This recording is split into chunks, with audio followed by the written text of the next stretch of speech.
Hello again. So I am super excited to show you an application I created for. So I've learned that if an ad is not getting a response, and by the way, this particular ad was posted on Indeed prior, um, it was getting just complete crickets, and it's because the copy had no brand culture in it. It did not represent the brand or the mission accurately. And so what the candidate was reading was, this is just a company that cares only about what's being done. I don't feel valued as a person, And so again, this is what the branding operations will help with. It's going to bring your brand voice and humanize communications on applications and training documents everywhere that you're talking to the employee, so that they feel excited and they can really feel the emotions behind your brand, and they can feel you like they're talking to a person, and they can feel understood and they can feel valued. Okay, so I read the copy on the Indeed. I then made uh, the Indeed ad, instead of people responding right there, which just attracts lazy people who want instant gratification and don't want to put work in.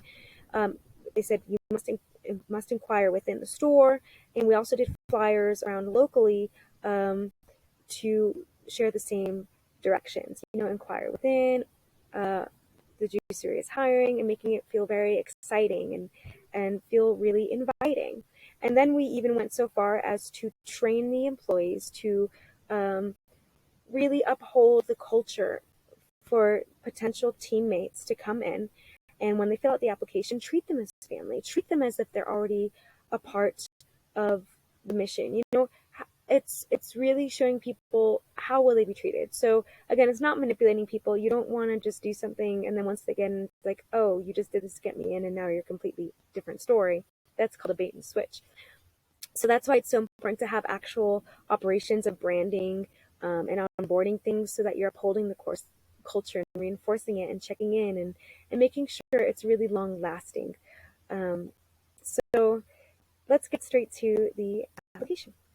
So when people came into the store, they would sit and they were treated to a free drink, which is really nice, and just showed like, oh, wow, you guys are cool. Thank you so much. I really appreciate that. And it shows, again, valuing the employee. Like, hey, thanks for taking the time to come all the way into the store amidst a pandemic, and to sit here to do the application, because we know that we are inconveniencing you. We know as a business you can totally do it online, and we appreciate you jumping through that hoop to show us how committed you are to coming into the store every day. So if you can do this for one day, now we have more faith in you that you can do that when you're scheduled in the future, right? That if you're willing to come in just for an application, then you're definitely going to be willing to come in to work. And I added a bunch more questions as well to reveal certain qualities of the person, to gain references that can be checked up on the person.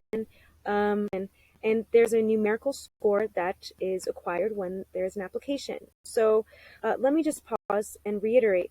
If you are a business owner, if you are a hiring manager, you need to have proof that your decisions are not being made emotionally. So if you don't have numerical assessments as part of your hiring process, you are very at risk of being liable for a lawsuit. So this application creates a numerical score, and I, at the time, was the HR advocate as well. So I would receive this application, and of course, it'd be a little bit longer processing time for the application. But what this did was create a really thorough understanding of the individual, to make sure that they're qualified and to make sure that we have our ducks in a row, so that we're protecting the business as we do these processes. It's not just about getting someone in the door. It's about protecting your business every step of the way, so that when you get someone through the door to fill your need, you are protected for if they get fired, or if they become disgruntled or something like that. So again, it's not just about producing in your business. It's not about the customers. It's about protecting the business, and this is what business development is. Okay, so I digress. So the numerical score is created, and then once they receive the application, or once they submit the application, boom, the HR person, or me at the time, would call the references, wait on references for everything, and file all the notes properly, and notify the applicant of where we're at in the process, and tell them what to expect. If there was a numerical score that was higher than a certain number, that means they passed to the next stage and they'd be invited for a store shadow. And when the employee came in for the store shadow, then the team would quickly review the the candidate. So again, you don't want anyone doing work during shadow that puts your business at risk. No one who is not employed should be doing any work. They're just like standing there literally as a shadow. I've done this many times with restaurants and hospitality services, because they want to know that you can handle being in busyness, or they want to know that you understand how to navigate a big facility. And so it's literally just having a candidate shadow. Maybe it's just standing on the other side of the room the whole time and watching. It's totally fine. But what the other teammates are looking for are the questions here. They're assessing the candidate. How well did the candidate follow instructions? How interested did the candidate appear to be in hearing the procedures, right? How open did the candidate appear to be about learning the proper way to do things? Were they engaged? Were they asking questions? How comfortable did the candidate seem in the environment you were working in? And how comfortable did you feel working alongside the candidate? These are all intangible things that are really important to know before you hire someone, right? Because if all of these things are off, it's going to be a bad fit. So now we're giving the employees, again, a chance to have a say in the hire, because they're part of the team, they're equals in our operation, and if they weren't here, we wouldn't have a business. So I think it's important that they have a say in who's working too. So then the next step, if they pass that evaluation, then they go to the hire with the manager or whoever is hiring, okay, with the face-to-face interview. And so once the face-to-face interview comes, by this time, there would be certain sheets from the other process I mentioned before, the numerical score data sheet, the team evaluation, that the hiring manager has in front of them that they're looking at. And so this is all data and evidence and background information to go on. So they're not just going based on emotions or how it felt when someone was in front of them.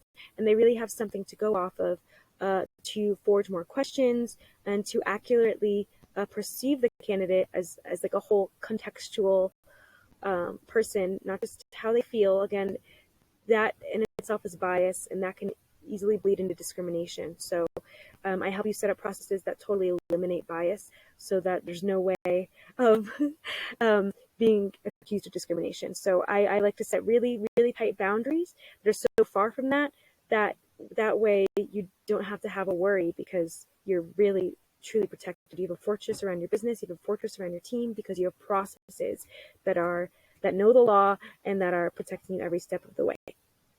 Okay, cool. And then so it's all about documenting and tracking. And so as a business owner, your job changes from chasing people and checking in with people all the time and always talking to know things, to being able to know where things are in your business, where they're filed, and to take a look based on the data that's been reported.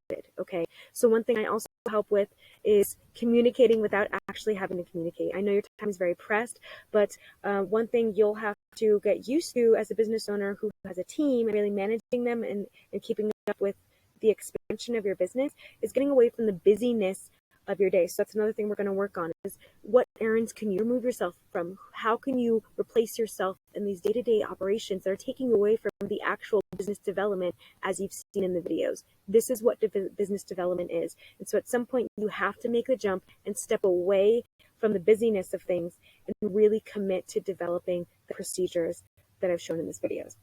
So thank you for watching. Each video went a little longer than planned. So if you liked what I showed here, this is just a sample of how we can work together, what it would look like, and I hope you can take this information too and try it out yourself. And if you do feel you need help, this is something you need help with, I would love to talk.